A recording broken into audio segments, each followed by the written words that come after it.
এই যে আজকে রুট পিঠা। হ্যালো এভরিওয়ান, আসসালামু আলাইকুম। রেখামণি চ্যানেলে সবাইকে স্বাগতম।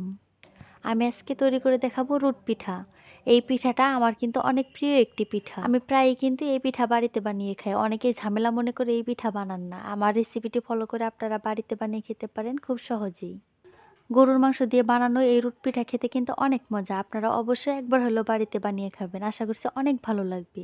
সবাই আমার ভিডিওটিতে লাইক, শেয়ার আর কমেন্ট করে দিবেন। আর সবাই প্লিজ আমার চ্যানেলটি সাবস্ক্রাইব করে দিবেন। আর যারা আমার অলরেডি সাবস্ক্রাইবার আছেন তাদেরকে কিন্তু সবসময়ের জন্য অনেক অনেক অনেক ধন্যবাদ। রুট পিঠা বানানোর জন্য আমি এখানে নিয়েছি চাউলের গুঁড়ো। রুট পিঠা বানাতে হলে অবশ্যই কিন্তু চাউলের গুঁড়ো দিয়ে বানাতে হবে। আটা বা ময়দা দিয়ে বানাইলে এই পিঠাটা কিন্তু শক্ত হবে না। এখানে আমি নিয়েছি মরিচ গুঁড়ো, হলুদ গুঁড়ো, ধনিয়া গুঁড়ো আর চাট মশলা গুঁড়ো। এই সবগুলো মশলা আমি চাউলের গুঁড়োর মধ্যে দিয়ে দিলাম পরিমাণ মতো লবণ। আর এখানে আমি নিয়েছি পেঁয়াজ কুচি, কাঁচামরিচ কুচি, ধনিয়া পাতা কুচি আর আদা রসুন বাটা। এগুলো আমি কিন্তু দিয়ে দিলাম। এখন আমি সবগুলো উপকরণ অল্প অল্প করে পানি দিয়ে খুব ভালোভাবে মিক্স করে নেব। সবগুলো মশলার উপকরণ চাউলের গুঁড়োর সাথে ভালোভাবে মিক্স করে নেওয়ার পর এখন আমি দিয়ে দিলাম গরুর মাংস। এই গরুর মাংস আমি আগে থেকে রান্না করে রেখেছিলাম। রুট পিঠা বানানোর জন্য গরুর মাংস ছোট ছোট করে কেটে নিতে হবে। ছোট ছোট করে কেটে নিলে রুট পিঠা খেতে অনেক মজা হয়। গরুর মাংস আমি এই উপকরণের সাথে ভালোভাবে মিক্স করে নেওয়ার পর এখন আমি দিয়ে দিলাম সয়াবিন তেল। এবারও আমি সবগুলো উপকরণ খুব ভালোভাবে মিক্স করে নিব। কোনো মশলা যেন আলাদাভাবে না থাকে সেজন্য কিন্তু খুব ভালোভাবে মিক্স করে নিতে হবে।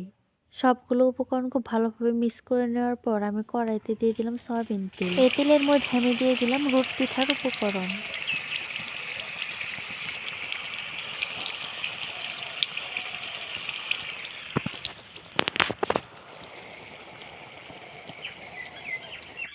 এখন আমি একটি স্টিলের ঢাকনা দিয়ে ঢেকে অল্প আঁচে রান্না করে নেব। পিঠাটার বাইরে যেন ক্রিস্পি হয় সেজন্য কিন্তু স্টিলের ঢাকনা ব্যবহার করতে হবে। প্রথমে কয়েক মিনিট চুলার জাল বাড়িয়ে দিতে হবে, তারপরে কিন্তু অল্প আঁচে পিঠাটা রান্না করে নিতে হবে।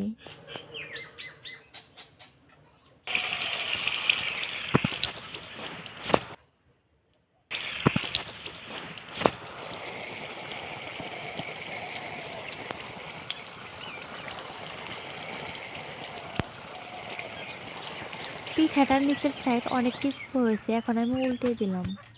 দেখেই কিন্তু বোঝা যাচ্ছে কতটা ক্রিস্পি হয়েছে। পিঠাটা এভাবে চেপে চেপে ওই পাশটাও খুব ভালোভাবে ক্রিস্পি করে ভেজে নিতে হবে।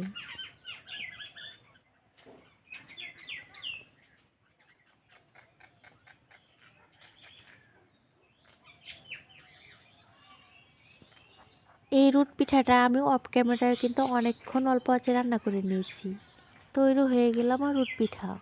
পিঠাটা দেখতেও যেরকম সুন্দর আর রুটের মতোই কিন্তু শক্ত আর ক্রিস্পি হয়েছে খেতে। মাংস দিয়ে বানানো রুট পিঠা খেতে কিন্তু অনেক মজা। আপনারা যদি একবার বাড়িতে বানিয়ে খান তাহলে কিন্তু বারবার খেতে মন চাইবে আপনাদের। এই যে আজকে রুট পিঠা। দেখতে কিন্তু আজকে রুট পিঠাগুলো অনেক সুন্দর হয়েছে। এই যে দেখেন পিঠাগুলো দেখতে কতটা সুন্দর হয়েছে। আপনারা বাসায় অবশ্যই এই পিঠাগুলো বানিয়ে খাবেন। এই যে দেখেন আজকের পিঠাগুলো দেখছেন কতটা সুন্দর হয়েছে। এই যে আমি এখন খাবো। এই যে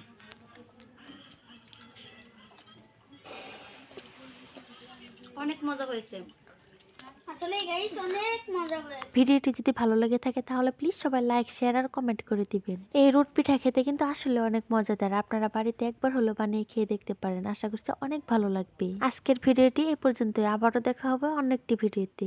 সে পর্যন্ত সবাই ভালো থাকবেন, সুস্থ থাকবেন। আল্লাহ হাফেজ।